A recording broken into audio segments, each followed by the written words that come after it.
British शासन के दौरान भारत में अंग्रेजी शासन व्यवस्था को बनाए रखने के लिए गवर्नर जनरल तथा वायसराय की नियुक्ति की गई थी तथा इन गवर्नर जनरल तथा वायसराय के कार्यकाल में कुछ विशेष घटनाएं घटी थी, जिसे इस वीडियो में हम विस्तार से चर्चा करेंगे। इस वीडियो से पहले एक और वीडियो हम इस यूट्यूब चैनल पे एक अपलोड कर चुके हैं, जिसमें लॉर्ड रॉबर्ट क्लाइव से लेकर के लॉर्ड डलहौजी तक कंप्लीट किया हुआ है। आगे के जितने भी गवर्नर जनरल एंड वायसराय आएंगे उनका इस वीडियो में सभी का विस्तार से चर्चा किया जा रहा है। तो हम प्रारंभ करते हैं इस नए सेशन को। यहाँ पर हम लोग लॉर्ड डलहौजी के बारे में जानेंगे। इनका कार्यकाल था 1848 से 1856। इनके काल में महत्वपूर्ण घटनाएं हुई। द्वितीय आंग्ल सिख युद्ध हुआ। पंजाब का कंपनी साम्राज्य में विलय हुआ, ये 1849 में हुआ। द्वितीय आंग्ल बर्मा युद्ध हुआ 1851-52 में। चार्ल्स वुड की शिक्षा नीति आती है 1854 में। इसे भारतीय शिक्षा का मैग्ना कार्टा भी कहा जाता है। इन्हीं के द्वारा व्यक्तिगत सिद्धांत लागू किया गया था। इसके अंतर्गत सर्वप्रथम सतारा को 1848 में, जैतपुर व संबलपुर को 1849 में, बघाट 1850 में, उदयपुर 1852 में, झांसी 1853 में, नागपुर 1854 में तथा अवध 1856 में कंपनी में मिला लिया गया था। अवध का विलय आउटरम रिपोर्ट के आधार पर कुप्रशासन का आरोप लगा कर लिया गया। 1853 में बम्बई एवं थाने के बीच में प्रथम रेल चलाए गए। 1854 में डाकघर अधिनियम पारित किया गया। विधवा पुनर्विवाह अधिनियम 1856 का मसौदा तैयार किया गया। यह सब इन्हीं के द्वारा किया गया था। सिक्किम को भारत में मिलाया गया। लॉर्ड डलहौजी द्वारा PWD यानी सार्वजनिक निर्माण विभाग की स्थापना की गई और इसी के तहत में गंगा नहर का निर्माण हुआ तथा पंजाब में बारी दोआब में 2 नहरों का निर्माण हुआ। डलहौजी ने ग्रीष्मकालीन राजधानी शिमला को बनाया एवं वहां पर एक सैन्य मुख्यालय भी गठित किए। डलहौजी को यह श्रेय दिया जाता है कि उसने सैन्य विभाग को सार्वजनिक विभाग से अलग कर एक नया विभाग बना दिया। इसके बाद आते हैं लॉर्ड कैनिंग। इनका कार्यकाल 1856-57 रहता है और उसके बाद रहता है 58 से 62 तक रहता है। इनके काल में प्रमुख घटनाएं हैं। 1857 में कलकत्ता, मद्रास एवं बम्बई में 3 नए विश्वविद्यालय की स्थापना की जाती है। यह भारत का अंतिम गवर्नर जनरल होते हैं। इन्हीं के कार्यकाल में 1857 का विद्रोह होता है। इसके बाद भारत शासन अधिनियम 1858 आता है। 58 आने के बाद यह लॉर्ड कैनिंग भारत का प्रथम वायसराय बन जाते हैं। इन्हीं काल में विधवा पुनर्विवाह अधिनियम 1856 लागू किया गया। ईश्वर चंद्र विद्यासागर की महत्वपूर्ण भूमिका रही यह अधिनियम को लागू कराने में। 1859 में नील विद्रोह होता है बंगाल में। यूरोपीय सेना द्वारा श्वेत विद्रोह होता है 1859 में। नागरिक विधि संहिता 1859 यानी कि IPC की धारा तथा भारतीय दंड संहिता CRPC एक्ट 1860, फौजदारी विधि संहिता 1861 का निर्माण किया जाता है। भारत परिषद अधिनियम 1861 पारित किया जाता है। 1861 में पटना हाईकोर्ट एक्ट 1861 में हाई कोर्ट एक्ट पारित हुआ तथा संपूर्ण देश में एक ही दंड संहिता लागू की गई। भारत में पहली बार आयकर लगाया गया, जिसे ब्रिटिश अर्थशास्त्री विल्सन द्वारा प्रस्तुत किया गया। इसके बाद आते हैं लॉर्ड एल्गिन प्रथम। इनका कार्यकाल 1 वर्ष का रहता है 1862 से 63। इनके काल में प्रमुख महत्वपूर्ण घटना होती है बहावी आंदोलन का दमन। इनके बाद आते हैं सर जॉन लॉरेंस। इनके कार्यकाल में भूटान युद्ध होता है 1865 में। अफगानिस्तान में हस्तक्षेप की नीति का पालन किया जाता है। 1865 में बम्बई, कलकत्ता व मद्रास में हाईकोर्ट की स्थापना हुई। इसके बाद हैं लॉर्ड मेयो, इनका कार्यकाल है 1869 से 72। इनके द्वारा सर्वप्रथम मेयो कॉलेज की स्थापना किया जाता है अजमेर में। आर्थिक विकेंद्रीकरण की नीति अपनाई जाती है। कृषि विभाग की स्थापना किया जाता है तथा 1872 में भारत की प्रथम जनगणना कराई जाती है। बहुत ही महत्वपूर्ण घटना थी।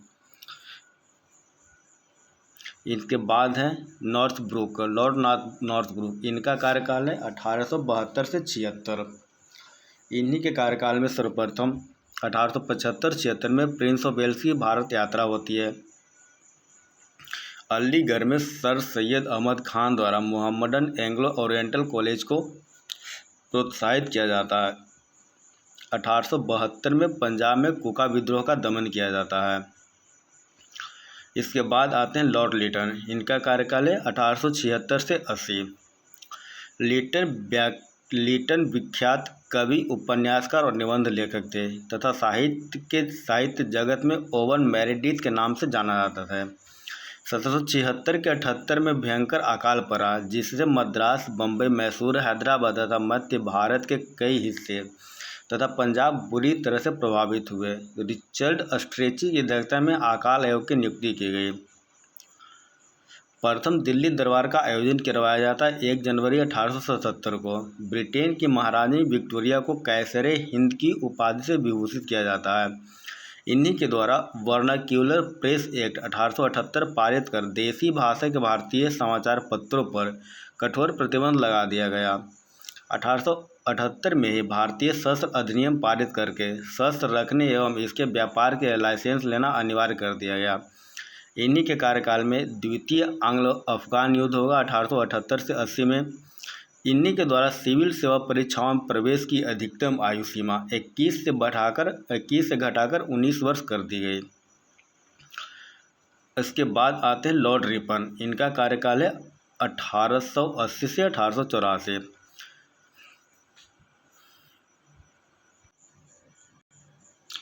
इनके कार्यकाल में वर्नाक्यूलर प्रेस एक्ट को समाप्त कर दिया जाता है, रद्द कर दिया जाता है। श्रमिक सुधार के लिए प्रथम कारखाना अधिनियम 1881 पारित किया जाता है। वित्तीय विकेंद्रीकरण की नीति का नियमितीकरण किया जाता है। सर विलियम हंटर की अध्यक्षता में हंटर आयोग की नियुक्ति 1882, जिससे 1854 के बाद देश में शिक्षा की दिशा में प्राथमिक एवं माध्यमिक स्तर पर किए गए सुधार के प्रयासों की समीक्षा करनी थी। इन्हीं के कार्यकाल में इल्बर्ट बिल विवाद होता है। नियमित जनगणना की शुरुआत 1881 इन्हीं कार्यकाल में होगा। फ्लोरेंस नाइटिंगेल ने रिपन को भारत का उद्धारक कहा है।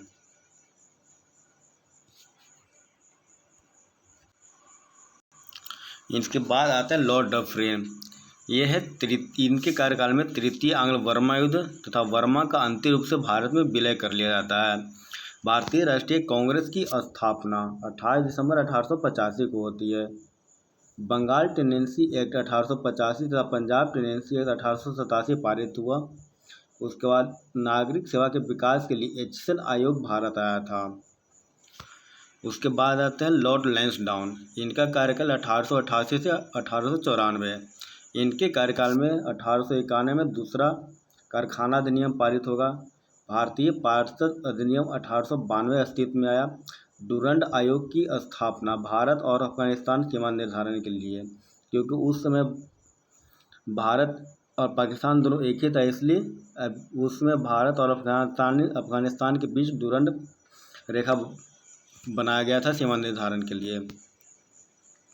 इन्हीं के कार्यकाल में 1891 में एज ऑफ कंसेंट असम्मत आयु विवाह अधिनियम पारित किया गया और 1893 ईस्वी में अफीम आयोग का गठन किया गया। इसके बाद का कार्यकाल आता है लॉर्ड एल्गिन द्वितीय का। इन्होंने घोषणा की, हमने भारत को तलवार के बल पर जीता है और तलवार के बल पर ही इसे अधीन रखेंगे। इन्हीं के कार्यकाल में पूना में प्लेग का प्रकोप बढ़ता है और चापेकर बंदियों के द्वारा 2 ब्रिटिश अधिकारियों की हत्या कर दी जाती है, क्योंकि ब्रिटिश अधिकारी बहुत ही निरंकुश पूर्वक व्यवहार करते हैं। अकाल की जांच के लिए लॉयल आयोग का गठन किया जाता है तथा 1895 में भारतीय व्यय की जांच के लिए बेल्वी आयोग का गठन किया जाता है। इसके बाद लॉर्ड कर्जन का कार्यकाल आता है 1899 से 1905। इन्हें भारत का सबसे अलोकप्रिय व्यवसाय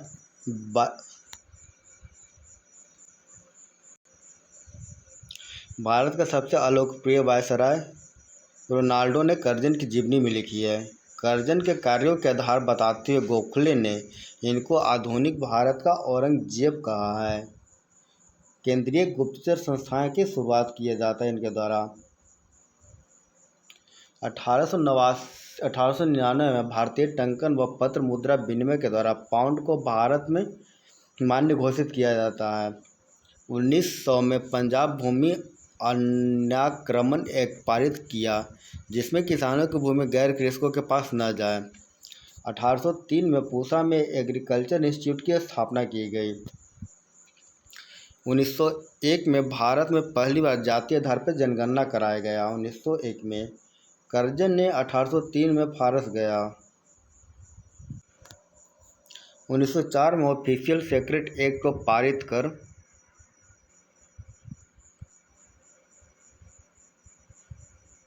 सरकारी नियंत्रण को और बढ़ा दिया।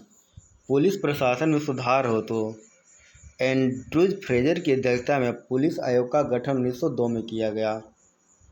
सर थॉमस रैले की अध्यक्षता में विश्वविद्यालय आयोग की स्थापना 1902 में तथा विश्वविद्यालय सुधार अधिनियम 1904 पारित किया गया या करवाया।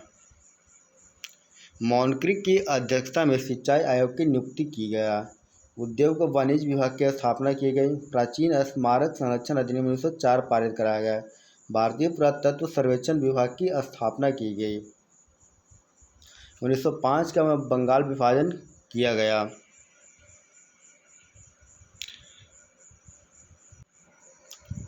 भारत की शिक्षा व्यवस्था पर चोट करते हुए उसने कहा कि पूर्व एक ऐसा विद्यालय जहां विद्यार्थियों को कभी डिग्री नहीं मिलती। कलकत्ता नगर पालिका की स्थिति पर व्यंग्य करते हुए कहा कि मैं वायसराय के बाद कलकत्ता का महापौर बनना चाहूँगा।